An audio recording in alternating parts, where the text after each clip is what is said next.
ಕರ್ನಾಟಕದಾದ್ಯಂತ ಸಿಇಟಿ ಪರೀಕ್ಷೆಗಳು ಆರಂಭವಾಗಿದ್ದು ಮೊದಲ ದಿನವೇ ರಾಜಧಾನಿ ಬೆಂಗಳೂರಿನಲ್ಲಿ ಧಾರ್ಮಿಕ ಭಾವನೆಗೆ ಧಕ್ಕೆ ತಂದಿರುವ ಆರೋಪ ವ್ಯಕ್ತವಾಗಿದೆ.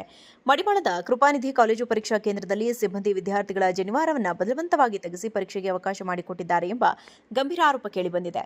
ಇದರೊಂದಿಗೆ ಕಳೆದ ವರ್ಷದಂತೆ ಈ ವರ್ಷವೂ ಸಿಇಟಿ ಪರೀಕ್ಷೆಯಲ್ಲಿ ಜನಿವಾರ ವಿವಾದ ಮುನ್ನೆಲೆಗೆ ಬಂದಂತಾಗಿದೆ. ಗುರುವಾರ ನಡೆದ ಪರೀಕ್ಷೆ ವೇಳೆ ಆನಂದ್ ಸುಧೀರ್ ರಾವ್ ಸೇರಿದಂತೆ 5ಕ್ಕೂ ಹೆಚ್ಚು ವಿದ್ಯಾರ್ಥಿಗಳನ್ನು ತಪಾಸಣೆ ನೆಪದಲ್ಲಿ ಅಡ್ಡಗಟ್ಟಿದ ಸಿಬ್ಬಂದಿ ಜನಿವಾರ ತೆಗೆಯುವಂತೆ ಸೂಚಿಸಿದ್ದಾರೆ ಎಂಬ ಆರೋಪವಿದೆ. ಇದಕ್ಕೆ ವಿದ್ಯಾರ್ಥಿಗಳು ವಿರೋಧ ವ್ಯಕ್ತಪಡಿಸಿದಾಗ ಜನಿವಾರ ತೆಗೆಯದಿದ್ದರೆ ಪರೀಕ್ಷಾ ಕೇಂದ್ರದಿಂದ ಹೊರಹೋಗಿ ಎಂದು ಧಮಕಿ ಹಾಕಿದ್ದಾರೆ ಎಂದು ಆರೋಪಿಸಲಾಗಿದೆ. ಕೊನೆಗೆ ಮಕ್ಕಳ ಭವಿಷ್ಯದ ದೃಷ್ಟಿಯಿಂದ ಪೋಷಕರು ಅನಿವಾರ್ಯವಾಗಿ ಜನಿವಾರವನ್ನು ತೆಗೆಸಿ ಮಗನನ್ನ ಪರೀಕ್ಷಾ ಕೊಠಡಿಗೆ ಕಳುಹಿಸಿದರು. ಘಟನೆ ಸಂಚಲನ ಮೂಡಿಸಿದ್ದಂತೆಯೇ ಶಿಕ್ಷಣ ಇಲಾಖೆ ಮತ್ತು ಸಿಇಟಿ ಸೆಲ್ ಅಧಿಕಾರಿಗಳು ಸ್ಥಳಕ್ಕೆ ಭೇಟಿ ನೀಡಿ ಪರಿಶೀಲನೆ ನಡೆಸಿದ್ದಾರೆ. ಪೋಷಕರ ಮನವೊಲಿಸಲು ಯತ್ನಿಸಿದ ಅಧಿಕಾರಿಗಳು ಎಲ್ಲೂ ಈ ಬಗ್ಗೆ ದೂರು ನೀಡಬೇಡಿ ಎಂದು ಪತ್ರ ಬರೆಸಿಕೊಂಡಿದ್ದಾರೆ ಎಂಬ ಆರೋಪವೂ ಕೇಳಿಬಂದಿದೆ. ಧಾರ್ಮಿಕ ಹಕ್ಕಿಗೆ ಧಕ್ಕೆ ತರುವಂತಹ ಇಂತಹ ಕೃತ್ಯಗಳು ನಿಲ್ಲಬೇಕು ಎಂದು ಪೋಷಕರು ಮತ್ತು ಧಾರ್ಮಿಕ ಮುಖಂಡರು ತೀವ್ರ ಆಕ್ರೋಶ ವ್ಯಕ್ತಪಡಿಸಿದ್ದಾರೆ. ಕರ್ನಾಟಕದಾದ್ಯಂತ ಸಿಇಟಿ ಪರೀಕ್ಷೆಗಳು ಆರಂಭವಾಗಿದ್ದು ಮೊದಲ ದಿನವೇ ರಾಜಧಾನಿ ಬೆಂಗಳೂರಿನಲ್ಲಿ ಧಾರ್ಮಿಕ ಭಾವನೆಗೆ ಧಕ್ಕೆ ತಂದಿರುವ ಆರೋಪ ವ್ಯಕ್ತವಾಗಿದೆ.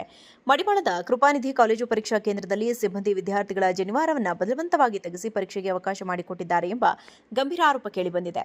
ಇದರೊಂದಿಗೆ ಕಳೆದ ವರ್ಷದಂತೆ ಈ ವರ್ಷವೂ ಸಿಇಟಿ ಪರೀಕ್ಷೆಯಲ್ಲಿ ಜನಿವಾರ ವಿವಾದ ಮುನ್ನೆಲೆಗೆ ಬಂದಂತಾಗಿದೆ. ಗುರುವಾರ ನಡೆದ ಪರೀಕ್ಷೆ ವೇಳೆ ಆನಂದ್ ಸುಧೀರ್ ರಾವ್ ಸೇರಿದಂತೆ 5ಕ್ಕೂ ಹೆಚ್ಚು ವಿದ್ಯಾರ್ಥಿಗಳನ್ನು ತಪಾಸಣೆ ನೆಪದಲ್ಲಿ ಅಡ್ಡಗಟ್ಟಿದ ಸಿಬ್ಬಂದಿ ಜನಿವಾರ ತೆಗೆಯುವಂತೆ ಸೂಚಿಸಿದ್ದಾರೆ ಎಂಬ ಆರೋಪವಿದೆ. ಇದಕ್ಕೆ ವಿದ್ಯಾರ್ಥಿಗಳು ವಿರೋಧ ವ್ಯಕ್ತಪಡಿಸಿದಾಗ ಜನಿವಾರ ತೆಗೆಯದಿದ್ದರೆ ಪರೀಕ್ಷಾ ಕೇಂದ್ರದಿಂದ ಹೊರಹೋಗಿ ಎಂದು ಧಮಕಿ ಹಾಕಿದ್ದಾರೆ ಎಂದು ಆರೋಪಿಸಲಾಗಿದೆ. ಕೊನೆಗೆ ಮಕ್ಕಳ ಭವಿಷ್ಯದ ದೃಷ್ಟಿಯಿಂದ ಪೋಷಕರು ಅನಿವಾರ್ಯವಾಗಿ ಜನಿವಾರವನ್ನು ತೆಗೆಸಿ ಮಗನನ್ನ ಪರೀಕ್ಷಾ ಕೊಠಡಿಗೆ ಕಳುಹಿಸಿದರು.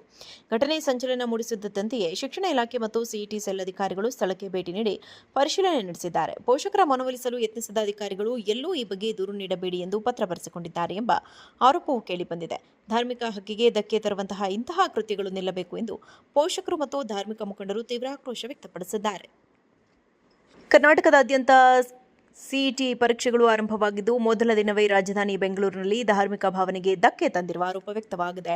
ಮಡಿವಾಳದ ಕೃಪಾನಿಧಿ ಕಾಲೇಜು ಪರೀಕ್ಷಾ ಕೇಂದ್ರದಲ್ಲಿ ಸಿಬ್ಬಂದಿ ವಿದ್ಯಾರ್ಥಿಗಳ ಜನಿವಾರವನ್ನು ಬಲವಂತವಾಗಿ ತೆಗೆಸಿ ಪರೀಕ್ಷೆಗೆ ಅವಕಾಶ ಮಾಡಿಕೊಟ್ಟಿದ್ದಾರೆ ಎಂಬ ಗಂಭೀರ ಆರೋಪ ಕೇಳಿಬಂದಿದೆ.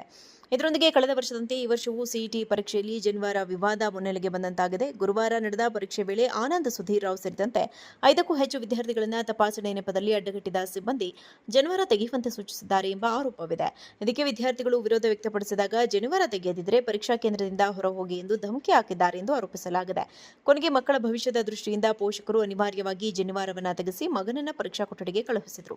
ಘಟನೆ ಸಂಚಲನ ಮೂಡಿಸಿದ್ದಂತೆಯೇ ಶಿಕ್ಷಣ ಇಲಾಖೆ ಮತ್ತು ಸಿಇಟಿ ಸೆಲ್ ಅಧಿಕಾರಿಗಳು ಸ್ಥಳಕ್ಕೆ ಭೇಟಿ ನೀಡಿ ಪರಿಶೀಲನೆ ನಡೆಸಿದ್ದಾರೆ. ಪೋಷಕರ ಮನವೊಲಿಸಲು ಯತ್ನಿಸಿದ ಅಧಿಕಾರಿಗಳು ಎಲ್ಲೂ ಈ ಬಗ್ಗೆ ದೂರು ನೀಡಬೇಡಿ ಎಂದು ಪತ್ರ ಬರೆಸಿಕೊಂಡಿದ್ದಾರೆ ಎಂಬ ಆರೋಪವೂ ಕೇಳಿಬಂದಿದೆ. ಧಾರ್ಮಿಕ ಹಕ್ಕಿಗೆ ಧಕ್ಕೆ ತರುವಂತಹ ಇಂತಹ ಕೃತ್ಯಗಳು ನಿಲ್ಲಬೇಕು ಎಂದು ಪೋಷಕರು ಮತ್ತು ಧಾರ್ಮಿಕ ಮುಖಂಡರು ತೀವ್ರ ಆಕ್ರೋಶ ವ್ಯಕ್ತಪಡಿಸಿದ್ದಾರೆ.